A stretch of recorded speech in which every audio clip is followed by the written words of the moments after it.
उदयपुर में केंद्रीय श्रमिक संगठनों ने आज काला दिवस मनाते हुए केंद्र सरकार की श्रमिक नीतियों और नए लेबर कोड के खिलाफ जोरदार प्रदर्शन किया। सैकड़ों मजदूर कलेक्ट्रेट पहुंचे और राष्ट्रपति के नाम ज्ञापन सौंपा। प्रदर्शनकारियों ने आरोप लगाया कि नए कानून मजदूरों के अधिकारों को कमजोर कर रहे हैं। उन्होंने चेतावनी दी कि यदि इन नीतियों को वापस नहीं लिया गया तो देश भर में बड़ा आंदोलन किया जाएगा। उदयपुर में 1 अप्रैल को मजदूर संगठनों का गुस्सा सड़कों पर देखने को मिला, जब केंद्रीय श्रमिक संगठनों के आह्वान पर काला दिवस मनाया गया।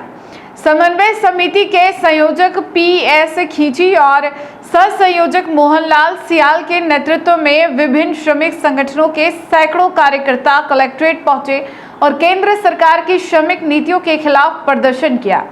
इस दौरान राष्ट्रपति के नाम जिला कलेक्टर को ज्ञापन भी सौंपा। प्रदर्शन में INTUC, AITUC, HMS, AICCTU जैसे प्रमुख संगठनों के पदाधिकारी शामिल हुए। श्रमिक नेताओं ने आरोप लगाया कि केंद्र सरकार द्वारा लाए गए नए श्रम कानून पूंजीपतियों और कॉर्पोरेट घरानों को लाभ पहुंचाने के लिए बनाए गए हैं, जबकि इससे मजदूरों के अधिकार कमजोर हो रहे हैं। ज्ञापन में कहा गया कि वर्षों के संघर्ष के बाद श्रमिकों को नीले अधिकार जैसे ट्रेड यूनियन एक्ट 1926, न्यूनतम वेतन, रोजगार सुरक्षा और औद्योगिक विवाद अधिनियम अब नए लेबर कोड के जरिए खत्म किए जा रहे। नेताओं ने यह भी आरोप लगाया कि 44 पुराने श्रम कानूनों को समाहित कर बनाए गए 4 नए श्रम कोड संविधान की मूल भावना, अंतर्राष्ट्रीय श्रम मानकों और मानवाधिकारों के खिलाफ है। साथ ही इन कानूनों को लागू करने से पहले श्रमिक संगठनों से कोई सलाह नहीं ली गई, जो अलोकतांत्रिक कदम है। प्रदर्शनकारियों ने चेतावनी दी कि नए प्रावधानों के चलते हड़ताल जैसे बुनियादी अधिकारों पर भी संकट मंडरा रहा है। उन्होंने मांग की कि सरकार तुरंत इन श्रम कोड्स को वापस ले, अन्यथा देशव्यापी आंदोलन तेज किया जाएगा। प्रदर्शन के दौरान मजदूरों ने जमकर नारेबाजी की और अपने अधिकारों की रक्षा की मांग उठाई। भारत सरकार द्वारा नए लेबर कोड को लागू किया, जिसके विरोध में आज भारत के तमाम मजदूर काला दिवस मना रहे हैं और काली पट्टी बांधकर वो फैक्ट्रियों में, अपने कल कारखानों में या कार्यस्थल पर वो विरोध दर्ज करा रहे हैं।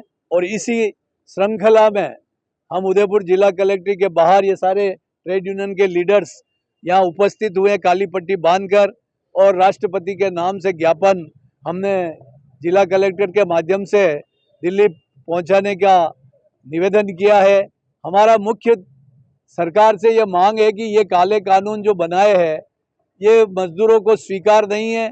इसमें मजदूरों के सुरक्षा के उपाय की बजाय उद्योगपति को सुरक्षा ज़्यादा मिल रही है, और ये पूरी तरीके से कॉरपोरेट के बढ़ावा देने के लिए, पूंजीवाद को बढ़ावा देने के लिए और श्रमिकों का शोषण को बढ़ाने के लिए ये कानून लाए गए, जिसको भारत का मजदूर कभी स्वीकार नहीं करता। और इसलिए हम आज हमारे इस ज्ञापन के माध्यम से और इस काली पट्टी के बांध के विरोध के माध्यम से ये प्रधानमंत्री जी की आंखें खोलना चाहते हैं कि प्रधानमंत्री जी, मेहनत कश कौम जो इस देश को बनाती है, अपने परिश्रम और पसीना बहाकर इस मुल्क को बढ़ाती है, और मेहनत के द्वारा GDP जो बढ़ती है, आपकी तिजोरी में पैसा आता है, और जिस तिजोरी में जो पैसा आता है उससे आप देश और विदेशों में घूम रहे हो। कम से कम उन मजदूरों को अपने पसीने की कीमत और उसके परिश्रम की कीमत पूरी नहीं देने की बजाय उनको हक तो दिया जाए, और इसे काले कानून तो लागू नहीं करे कि जिससे मजदूरों के लिए आने वाला भविष्य अंधकार में हो जाए। इसलिए हम ये विरोध दर्ज कराने के लिए उपस्थित हुए। हम कभी भी किसी कीमत पर इस देश में इस काले कानून को स्वीकार नहीं करने देंगे। मजदूर एकता जिंदाबाद, मजदूर एकता जिंदाबाद।